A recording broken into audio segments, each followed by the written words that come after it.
ఈ స్తోత్రం ఒక ప్రత్యేకమైనటువంటి పరిస్థితిలో రచింపబడినటువంటి శ్లోకం. మీకు అందరికీ తెలుసు, నడిచే దేవుడు అని పేరు.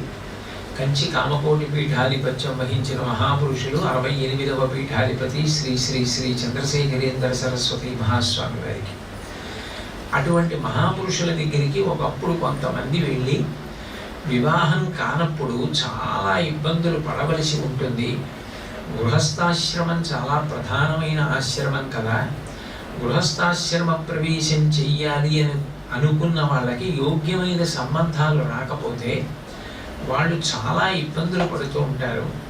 అందుకని మీరు దయచేసి దీనికి పరిష్కారంగా మాకు ఏదైనా స్తోత్రం ఇప్పించవలసింది అని అడిగితే, మహాస్వామి వారు అప్పటికప్పుడు చెప్పినటువంటి స్తోత్రం ఇది. ఈ స్తోత్రంలో ప్రతి శ్లోకానికి చివర గురుగుహ జనని గురు కళ్యాణం కుంజర జనని కామాక్షి అంటూ పూర్తి చేశారు. అందులో కురు కళ్యాణం అంటే మాకు వివాహం అయ్యేటట్టుగా చూచెదవుగాక అని ఒక అర్థం.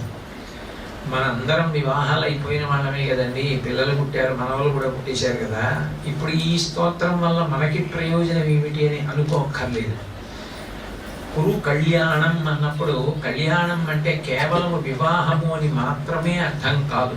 సమస్త మంగళములు, సమస్త శుభములు అన్నీ కూడా ఆ మాటలోకి అన్వయమవుతాయి. కాబట్టి ఎవరికి ఏ శుభము కావాలో అటువంటి శుభమును అనుగ్రహిస్తుంది.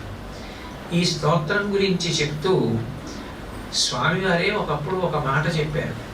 ఈ స్తోత్రాన్ని బాగా అనుగ్రహం పొందడానికి వీలుగా చదువుకోవాలి అని అనుకుంటే శుక్రవారం నాడు కానీ మంగళవారం నాడు కానీ దీపాన్ని వెలిగించిన తరువాత 7 ప్రదక్షిణములు చేసి ఈ స్తోత్రాన్ని చదవండి అని చెప్పారు.